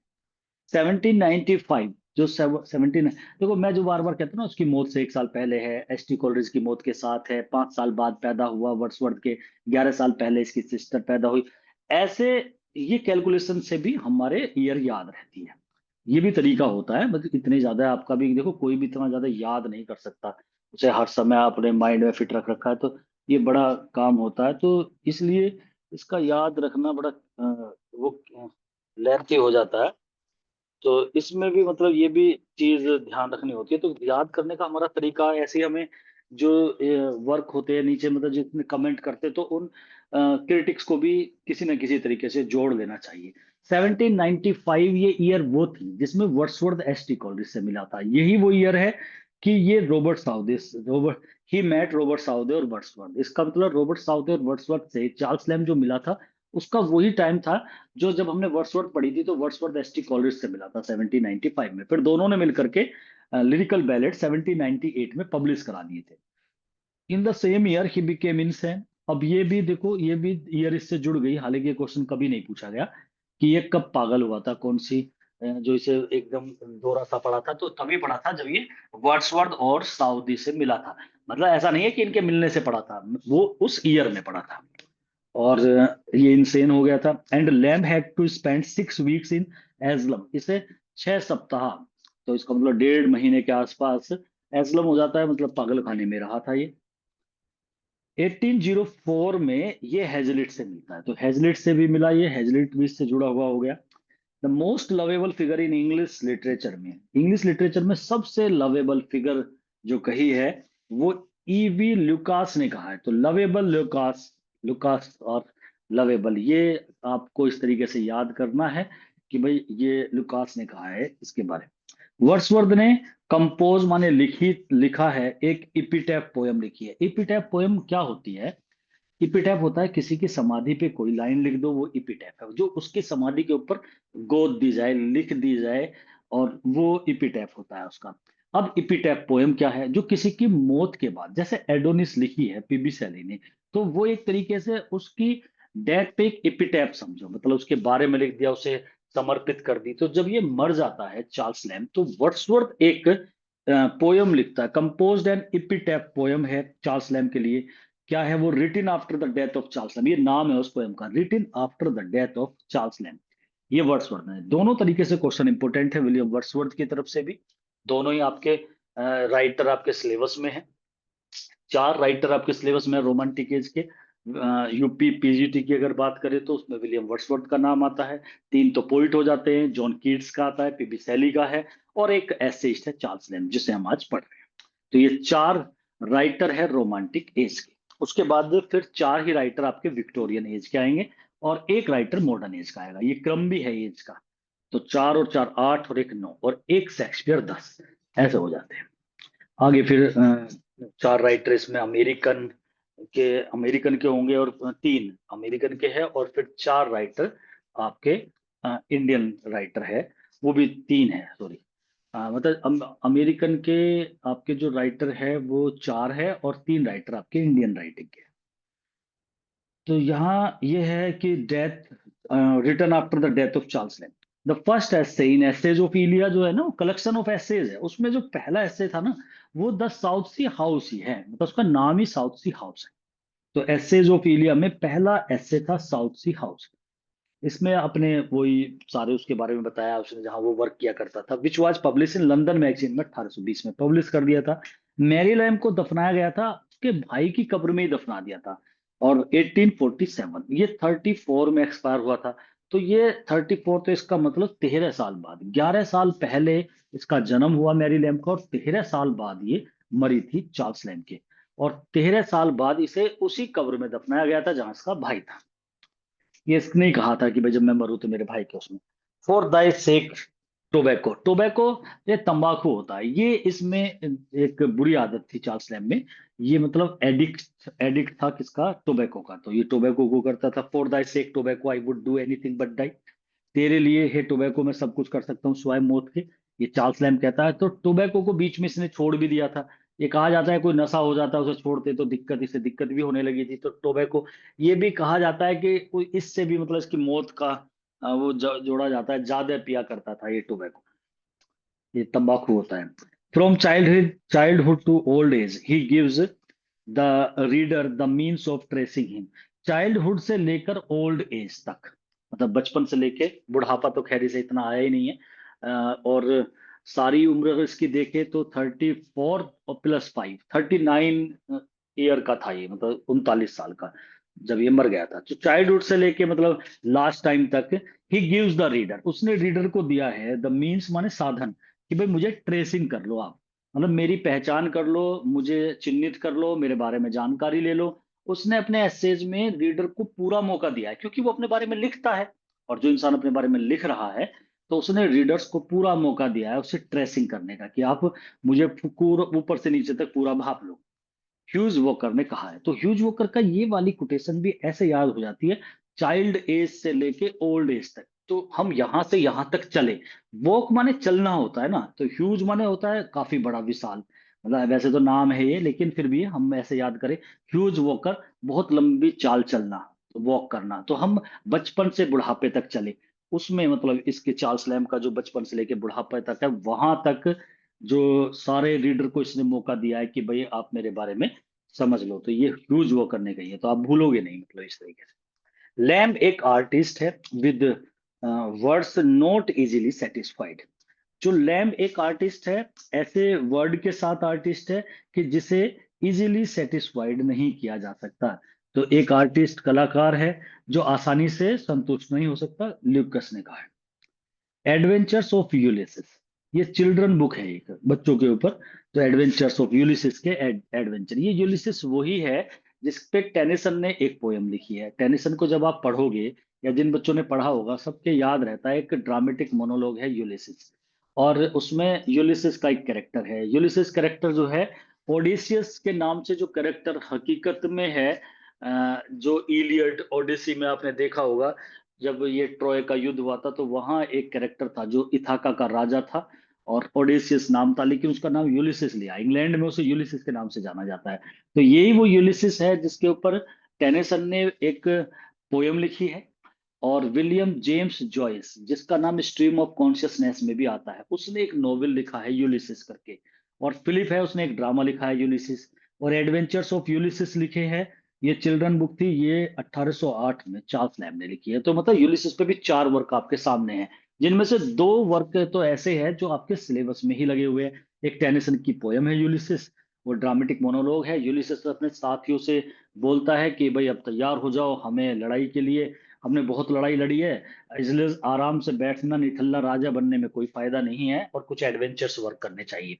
तो एडवेंचर्स ऑफ यूलिसिस, क्योंकि इसने बहुत एडवेंचर्स वर्क करे थे, अब उसी के नाम से एक बच्चों के लिए एक चिल्ड्रन बुक लिख दी चार्ल्स लैम्ब ने। Lamb was one of the best beloved of English authors. English के जो राइटर्स है उसकी सबसे अच्छी, बिलव्ड से मतलब प्रिय होता है, तो lamb was one of the best beloved of English authors. English authors जितने भी राइटर हुए हैं, उसमें सबसे ज्यादा प्रिय है चार्ल्स लैम्ब। ये हडसन कहता है। तो हडसन मतलब जैसे अपने बेटे सन लग रहा है ना उसमें, हडसन, तो जैसे बेटा प्रिय होता है, तो प्रिय वाली बात जो करी है, बिलव्ड सन, ये बात इसने करी है, हडसन ने। ऐसे कर लेना। Gentle hearted lamb, ST Coleridge कहता है सज्जन हृदय वाला है जो लैम्ब है, सबसे अच्छा दोस्त जो है वो ही बोल रहा है, क्योंकि बारीकी से उसी ने इसके हर्ट को देखा होगा, कह रहा है ये जेंटल हार्टेड लैम्ब है। एसटी कॉलरिज ने चार्ल्स लैम्ब को कहा है कि एक सज्जन हृदय वाला, तो ये इसने बोला है। The last work of Lamb was essays of Elia. जो लास्ट वर्क था इसका, लैम्ब का, एसेज ऑफ इलिया, इसने सबसे बाद में लिखा था। Charles Lamb and Mary Lamb gave 20 plays of Shakespeare. ये वाला क्वेश्चन ध्यान रखना है आपको। 20 थे, जिसमें से 6 जो थे वो 6 ट्रेजेडी लिखी थी इसने, चार्ल्स लैम्ब ने। बाकी के सारे जो वर्क थे वो कॉमेडी थी, वे सब लिखी थी मैरी लैम्ब ने। तो चार्ल्स लैम्ब और मैरी लैम्ब ने 20 plays of Shakespeare in tales from Shakespeare में लिखे हैं। Charles Lamb contributed only 6 plays, और जो ट्रेजेडी थी 6 की 6 in it, while comedies were written by his sister. तो 6 ट्रेजेडी में 4 महान ट्रेजेडी तो थी, तो उसमें हेमलेट भी है, मैकबेथ भी है, सब। पोइट्स पोइट, चार्ल्स लैम्ब ने स्पेंसर को कहा है। तो ये क्वेश्चन देखो, जो ऐसे क्वेश्चन होते हैं ना, जैसे पोइट्स पोइट किसने कहा है, ये क्वेश्चन थोड़ा कम इंपोर्टेंट हो जाता है। क्यों? क्योंकि अगर चार्ल्स लैम्ब को कहा जाता है, जैसे प्रिंस ऑफ इंग्लिश एसेइस्ट है, वो चार्ल्स लैम्ब को कहा गया, तो वो तो इंपोर्टेंट है, वो चार्ल्स लैम्ब के बारे में। अब ये क्वेश्चन अगर देखा जाए, ये है स्पेंसर के बारे में कि भाई पोइट्स पोइट किसे कहा जाता है, कवियों का कवि, तो वो स्पेंसर को कहा जाता है। किसने कहा था? अब आज आकर के चार्ल्स लैम्ब ने कहा है रोमांटिक एज में, जबकि स्पेंसर तो विलियम शेक्सपियर से भी पहला है, तो उसे चार्ल्स लैम्ब ने कहा है। हालांकि चार्ल्स लैम्ब जुड़ गया, तो इसलिए चलो ठीक है, क्वेश्चन आ सकता है, या वैसे भी क्वेश्चन आ सकता है कि एक तरीके से मेजर मोमेंट्स होता है, उसमें स्पेंसर आएगा तो उसके ऊपर क्वेश्चन, लेकिन इतना इंपॉर्टेंट नहीं बैठता जितना अगर हम देखें चार्ल्स लैम्ब पे पूछा गया होता है, चार्ल्स लैम्ब को कोई बात कही गई होती, जैसे मैंने अभी बताया था prince of English essays. The elder brother of Charles Lamb is John Lamb, इसका भाई जो था, पिता का नाम भी जॉन ही है, भाई का नाम भी जॉन लैम्ब है। वो आज a scholar in Christ hospital, जो स्कूल था ना उसमें वो पढ़ने में विद्वान था, मतलब तो काफी अच्छा स्कॉलर था। द एसेइस्ट पार एक्सलेंस, जो एसेइस्ट है, पार माना होता है ज्यादा, दूर, एक्सलेंस मतलब एक्सलेंस से भी दूर, ऐसा एसेइस्ट है, ह्यूज वर्क करने लैम्ब को कहा है। तो पार एक्सलेंस में ये डैश सा भी लगाया जाता है, ये भी ऐसे ही है कि बहुत दूर, जैसे वॉक से ही आ रही है, इसकी भी सेंस थोड़ा सा, पार एक्सलेंस जैसे यहां से आगे, ऐसे पार माने होता है जैसे आउट ऑफ एक्स, मतलब बियॉन्ड एक्सीलेंस, तो उससे हटके, मतलब उससे आगे, तो ऐसे जैसे एक कदम आगे को रखा जा रहा है और उसमें डैश भी लगा रहता है, तो ये भी वॉकर है। Lamb the frolic and gentle, lamb जो था वो बहुत ही फ्रॉलिक है, मतलब मजाकिया, जेंटल है। How vanished from his lonely hearth, कैसे वो वेनिस्ड हो गया लॉनली हर्थ से। देखो ये लॉनली हर्थ, जब आप लूसी वर्ड्सवर्थ का पढ़ोगे पोयम, तो उसमें इसी तरीके की लैंग्वेज यूज करता है कि वो मुझे अकेला छोड़ गई इस हर्थ पर, लॉनली हर्थ पर। तो वहां जब आप उसकी एजुकेशन ऑफ नेचर पोयम पढ़ो, को लास्ट लाइन पढ़ोगे, लास्ट स्टेंजा को वर्ड्सवर्थ का, तो कुछ ऐसी फीलिंग आएगी, वैनिस्ड फ्रॉम हिज लॉनली अर्थ, ये लॉनली अर्थ जो है, तो पता लग जाता है वर्ड्सवर्थ की ही लाइन है, और वर्ड्सवर्थ ने कहा है। और वैसे भी आप याद रखो, इसकी डेथ पे जो अपनी पोयम लिखी थी वर्ड्सवर्थ ने, जिसे इपिटैफ पोयम्स कहा जाता है, तो the after the death of Charles lamb, उसमें ये लाइन लैम्ब के लिए बोल दी थी वर्ड्सवर्थ ने कि Lamb the frolic and gentle how vanished from his lonely hearth, वो अपनी उस हर्थ से, अपनी धरती से कैसे वैनिस्ड हो गया, गायब हो गया। Lamb began his career as a poet, ये क्वेश्चन हजम नहीं हो पाता, अगर हमने ना याद करा हो तो हम इस पे लगा के ही नहीं आएंगे, क्योंकि उसकी पोइट्री की तो हमने जिक्र ही नहीं करा, उसकी प्रोज वर्क का जिक्र कर दिया हमने, उसके ड्रामे, ट्रेजेडी का जिक्र करा है, कॉमेडी का जिक्र करा है, और ऐसे तो खैर है ही उसके, लेकिन कभी पोइट वाली बात नहीं करी। शुरू में उसने कुछ पोयम लिखी थी लेकिन वो सक्सेस नहीं हो पाई, तो स्टार्टिंग पूछ लेते हैं कभी कभी कि भाई इसने स्टार्टिंग जो है वो किस चीज से करी थी। थॉमस हार्डी पे भी ये क्वेश्चन पूछा जाता है, चार्ल्स लैम्ब पे भी पूछा जाता है, तो चार्ल्स लैम्ब ने अपनी जो स्टार्टिंग करी है वो एज ए पोइट करी है, तो लैम्ब ने आपको पोइट की तरह करा। A tale of Rosamund Gray and old blind Margaret, ये नॉवेल्स है, चार्ल्स लैम्ब ने लिखे थे 1798 में, इसका मतलब नॉवेल भी लिखे हैं, लेकिन ये भी सक्सेस नहीं हो पाए इसके। Elia's style is the only thing in English prose that can be called absolutely perfect, इसके बारे में बात आई थी, लेकिन किसने बोला था वो नहीं आया था, तो जेसी पाउज ने कहा है, परफेक्ट वाली ये पाउज की है। इलिया की जो स्टाइल है is the only thing in English pros, यही इंग्लिश प्रोज में एक ऐसी चीज है जिसे हम परफेक्ट कह सकते हैं, तो जेसी पाउज ने कहा है इसे। ए फेयरवेल टू टोबैको, ये एक पोयम लिखी है चार्ल्स लैम्ब ने, टोबैको से फेयरवेल कर रहा है कि भाई मैं अब तुझे छोड़ रहा हूँ, लेकिन छूट नहीं पाता इस पे, तो ये पोयम लिखी थी चार्ल्स लैम्ब ने। Satan in the search of wife, ये कॉमेडी है, लैम्ब के नाम से भी अगर आपसे ये जॉनर पूछा जा सकता है कि बताओ ये क्या है, तो ये कॉमेडी है। Satan in search of wife, नाम से लग रहा है कि हाँ कॉमेडी वाला ही नाम है, शैतान अपनी वाइफ की खोज में है, तो कॉमेडी लिखिए। No essayist is more egotistical than Lamb, कोई भी इतना इगोटिस्टिकल नहीं था एसेस्ट जितना कि लैम्ब, ईगो होता है अभिमानी, इतना ईगो, इतना अभिमान वाला एसेस्ट कोई नहीं था जितना कि लैम्ब। एल्बर्ट ने ईगो की बात करी है, तो ये एल्बर्ट है। Lamb calls his father Lovel John and sister Bridget Mary in his essay, अपने एसे में चार्ल्स लैम्ब क्या करता है कि वो अपनी सिस्टर को तो मैरी कह के, मतलब इसकी सिस्टर का वैसे जो नाम है तो मैरी लैम्ब, उसे ब्रिजिट का नाम देता है, और इसके पिता का नाम जॉन है, उसे लॉवेल का नाम देता है, मतलब जो इसने कुछ ऐसे लिखे हैं जिसमें इसने अपने पिता का जिक्र करा है नाम का, तो उसने वहां पर नाम को छिपाया, जैसे अपने नाम को छिपा लेता है ना, पेन नेम ले लिया इलिया, ऐसे इसने अपने परिवार वालों के नाम भी चेंज करके डाले हैं। तो जब हम ड्रीम चिल्ड्रन पढ़ते हैं उसमें खैर पिता का नाम तो है नहीं, उसमें इसके भाई का नाम है या इसकी सिस्टर का नाम है। तो सिस्टर का नाम वैसे तो हकीकत में मैरी है, मैंने जो ब्रैकेट में लिख रखे हैं ये नाम हकीकत वाले हैं, असली। लेकिन जब अपने वर्क में ये इन्हें डालता है तो उसका नाम तो ब्रिजिट कर देता है सिस्टर का, और पिता का नाम लॉविल कर देता है, ऐसे ही अपनी बिलव्ड का नाम एलिस एच कर देता है। तो ये कुछ चेंजिंग ये करता है हमेशा। Lamb did not discuss about his mother in his essays, उसने कभी मदर का जिक्र नहीं करा, अपनी दादी का जरूर जिक्र करेगा ये। It is in prose that Lamb the poet is to be found, ये प्रोज है जहां पर Lamb the poet is to be found, मतलब लैम्ब एक पोइट के रूप में पाया जाता है, तो वो प्रोज में भी पोइट्री वाले कुछ काम कर देता है, ऐसा कहना है जॉर्ज सैम्पसन का। Charles Lamb was born in 1775 में लंदन में ये पैदा हुआ था। थोड़ा सा क्वेश्चन का क्रमांक जो है, जो नंबर है ना, वो चेंज हो जाता है। मैंने यहाँ पे 56 क्वेश्चन करे थे और अब 137 है, तो उससे कोई फर्क नहीं पड़ता, क्रम चेंज हो गया क्योंकि बीच में मैंने कुछ वर्क जो थे वो ड्रीम चिल्ड्रन पे क्वेश्चन है मेरे, कॉन्वलसेंट पे है, तो इसलिए थोड़ा सा सीक्वेंस में चेंजिंग होगी, तो आप उस पर ज्यादा दिमाग भी नहीं लगा, आपको तो क्वेश्चन क्लियर करने हैं, वे बाद में आ जाएंगे जब मैं सेकेंड वीडियो बनाऊंगा। 137 नंबर क्वेश्चन है, Charles Lamb was born in 1775, London में पैदा हुआ था 1775 में, और 1834 में इसकी डेथ हो गई थी। 39 ईयर ये जिंदा रहा। Charles Lamb was an English essayist है, भैया इंग्लिश एस्थेइस्ट तो है ही, पोइट भी है। एंटिक्यूरियन मतलब प्राचीन चीजों के बारे में बात करने वाला। बेस्ट नोन फॉर हिज एस्टेज ऑफ इलिया के बारे में जाना जाता है इसे, and for the children books tales from Shakespeare, इसने कुछ चिल्ड्रन बुक जो टेल्स फ्रॉम शेक्सपियर लिखी है, एस्टेज ऑफ इलिया, इनके बारे में, इनकी वजह से ये विख्यात हुआ है। मेन तो एस्टेज ऑफ इलिया है। उसके पिता का नाम जॉन लैम्ब था, जो एक लॉयर के क्लर्क थे, मतलब जैसे लॉयर होता है ना वकील, वकील के भी नीचे असिस्टेंट के रूप में थे, बहुत कम पैसे मिलते थे। लैम्ब ने क्रिएटेड करा पोर्ट्रेट ऑफ हिज फादर, अपने पिता के बारे में वैसे तो ज्यादा जिक्र करता नहीं है, लेकिन एक वर्क में करा, इलिया ऑन द ओल्ड बेंचर्स, ये एक वर्क लिखा था। और उसमें इसने जो नाम, अपने पिता का नाम लॉयल करके वहां पर इसने जिक्र करा है अपने पिता का।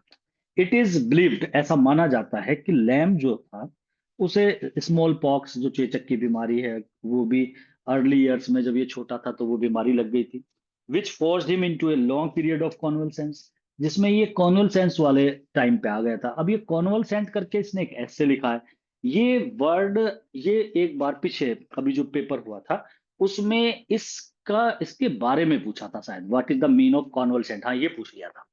और ये पूछा गया, या कॉन्वलसेंट को मतलब वन वर्ड सब्स्टिट्यूट में भी आ जाता है ये तो, वर्ड जो है कॉन्वलसेंट, वन वर्ड सब्स्टिट्यूट में भी इसके बारे में जिक्र हो जाता है। तो it is believed that Lamb suffered from smallpox during his early year, और which force him into a long period of कॉन्वलसेंस।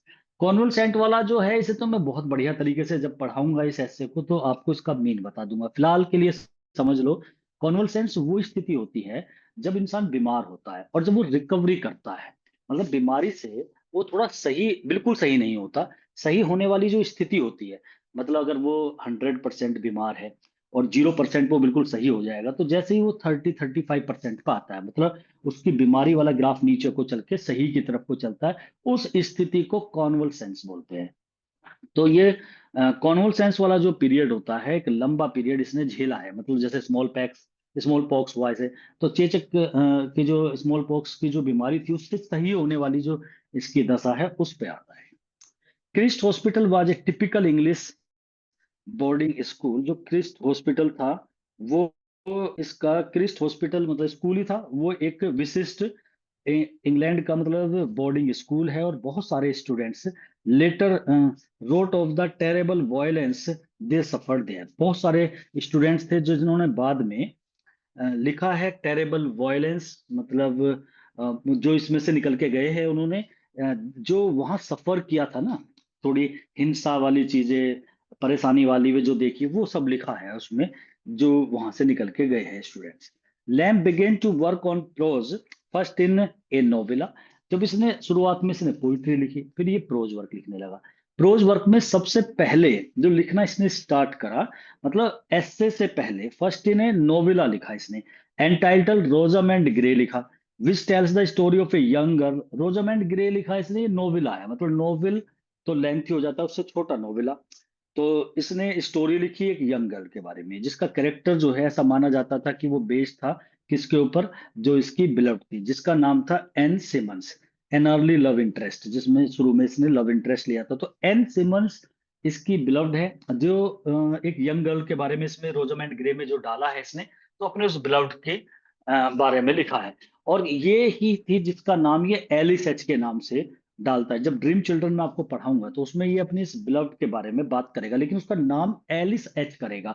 जैसे इसने अपने मतलब उसका सिस्टर का नाम ब्रिजेट करा है, ब्रिजेट कर दिया, वैसे मैरी लैब है।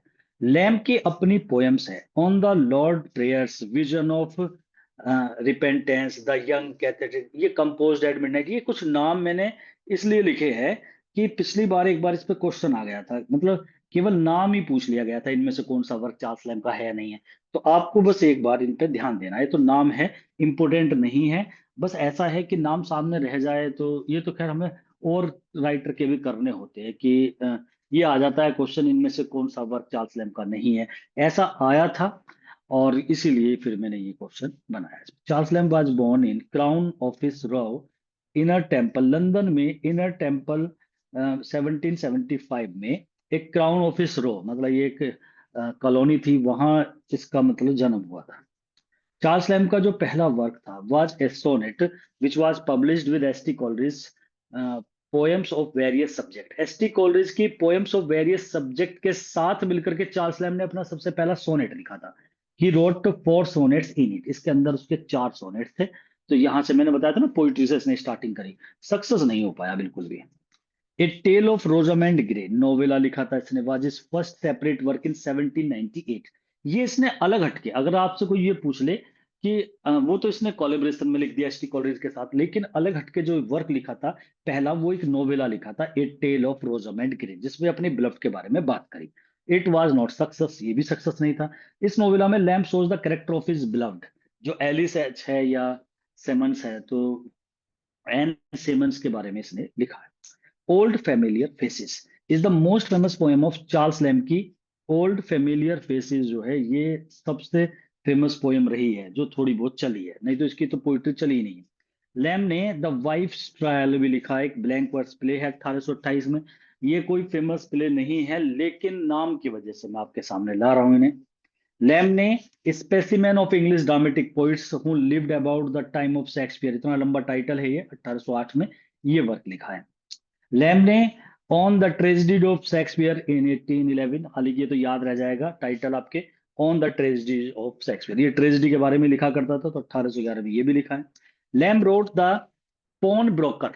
पॉन ब्रोकर जो होता है वो, जो जैसे कोई वो है ना, अरे जब कोई युद्ध पे जाते थे तो उनका सामान जो था गिरवी रख लेते थे कि ठीक है आप आओगे, तो उसे ऐसे उसके पैसे लिए जाते थे, तो वो पॉन ब्रोकर बोले जाते हैं। पॉन ब्रोकर्स ड्यूटर इन 1825 में लैम ने ये वर्क लिखा था। अच्छा, पॉन ब्रोकर जो जो जिससे इसकी बिलव्ड की शादी हुई थी, वो पॉन ब्रोकर था।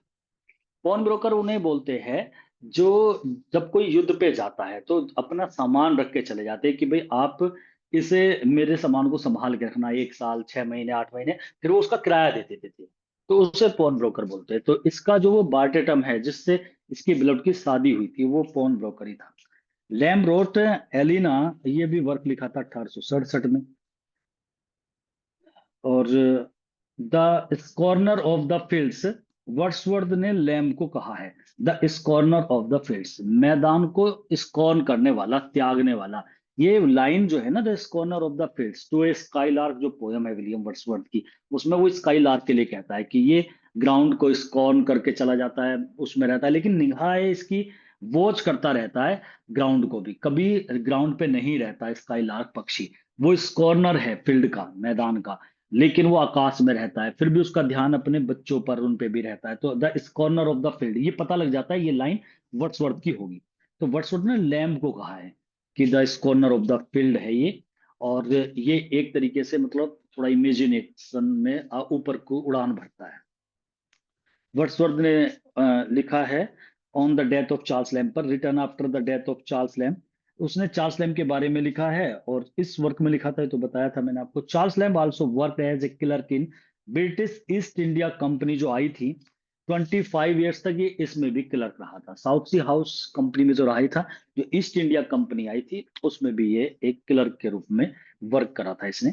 एसेज ऑफ इंडिया, यही वो ब्रिटिश जो ईस्ट इंडिया कंपनी थी, जो हमारे यहाँ पर आकर के उसने भारत में जो मतलब इंडिया के अंदर जो शासन कर लिया था, बाद में यहाँ एक कंपनी के रूप में आई थी, तो उसका कुछ वर्क वहाँ इंग्लैंड में भी हुआ करता था, क्योंकि कंपनी तो इंग्लैंड की थी।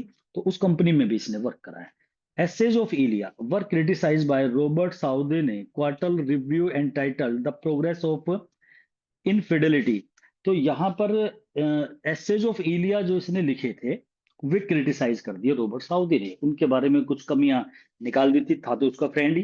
क्वार्टरली रिव्यू अपने उसमें उसने एक वो पंपलेट टाइप में जो आर्टिकल होता है ना, द प्रोग्रेस ऑफ इनफिडेलिटी करके डाला, उसके अंदर इसमें कुछ कमियां दिखा दी थी इसके चार्ल्स लैम्ब के एसेज ऑफ इलिया की। Charles Lamb called Coleridge a damaged archangel. Charles Lamb ने कॉलरेज को कहा डैमेज, माने बिल्कुल डैमेज हो गया आर्क एंजल। आर्क एंजल होता है कि एक बहुत बड़ा एंजल, एक मतलब एंजल होते हैं देवदूत, जो डैमेज हो गया मतलब मर गया, तो चार्ल्स ये एसटी कॉलरेज खत्म हो जाता है, तब उसके बारे में चार्ल्स लैम्ब कहता है। तो ये कुछ क्वेश्चन थे जो हमारे चार्ल्स लैम्ब के बारे में थे, उसके बायोग्राफी के बारे में थे। तो ऑटोबायोग्राफी जो चार्ल्स लैम्ब की है, सॉरी बायोग्राफी जो है उसके चार्ल्स लैम्ब के बारे में, तो ये कुछ ऐसे थे जो हमने चार्ल्स लैम्ब के क्वेश्चंस थे, चार्ल्स लैम्ब की लाइफ से जुड़े हुए थे। तो अब हमारे माइंड में एक पिक्चर आ जानी चाहिए। देखो, किसी के वर्क को पढ़ने से पहले हमें ये पता होना चाहिए ये राइटर कैसा है, किस तरीके से लिखता है, ऑटोबायोग्राफिकल टच डालता है, और कैसे ये अपने वर्क में ह्यूमर एंड पैथोस को डालता है। मेन ये एसेज के लिए फेमस हुआ है, लेकिन इसने स्टार्टिंग पोइट्री से करी है। ये सारी चीजें मतलब हमारे माइंड में फिट हो, तभी हम जब पढ़ते हैं तो तब उसके वर्क को इजीली पढ़ लिया जाता है। तो इसका जो वर्क है ड्रीम चिल्ड्रन और कॉन्वलसेंट, ये दोनों ऐसे है, ऐसे थोड़े बड़े हो जाते हैं, तो इन्हें मैं पढ़ाऊंगा। इनके मेन मेन जो लाइन है वो पढ़ाऊंगा। ड्रीम चिल्ड्रन तो लगभग मैं कंप्लीट सही कराऊंगा आपको। कॉन्वलसेंट का भी 50% हिस्सा कराऊंगा जो इंपॉर्टेंट है। और जो इसके थोड़े ठीक ठाक से ऐसे है, उनके ऊपर क्वेश्चन बताऊंगा, चार चार पांच पांच क्वेश्चन होते हैं। इस तरीके से कंप्लीट हो जाएगा ये जो चार्ल्स लैम्ब का जो ये है। तो आज केवल हम इसकी बात करेंगे चार्ल्स लैम्ब की बायोग्राफी की, उसके बारे में, उस पर किस किस ने क्या क्या कमेंट करे हैं, वो सब मैंने आपको पढ़ा दिया है। इसमें से क्वेश्चन बनते हैं। आपको बिल्कुल ढंग से इसके जो वर्क मैंने एक दो थे ना, मैंने बताया कि वर्क, उन वर्क को अपने माइंड में लेके एग्जाम से पहले जरूर जाना है, क्योंकि एक क्वेश्चन ऐसा बना देते हैं जिसका कोई लॉजिक तो होता नहीं है, बस इतना पूछ लेते हैं, बताओ कौन सा वर्क है इनमें से चार्ल्स लैम्ब का, कौन सा नहीं है। तो वहां बच्चों को फिर वो एक मजबूरी हो जाती है कि ज्यादा वर्क पे नजर जरूर डाल लेनी चाहिए जो चार्ल्स लैम्ब ने लिखे हैं। तो चार्ल्स लैम्ब, अब ये आपका लास्ट राइटर रहेगा। 3 राइटर मैं इसके ऑलरेडी करा चुका हूँ, जो रोमांटिक एज के हैं। उसमें आपके तीनों पोइट हो गए, वर्ड्सवर्थ, पीबी शैली और कीट्स, और ये एक एसेइस्ट है इसी का। तो ये चार्ल्स है, ठीक है ना, यहाँ तक।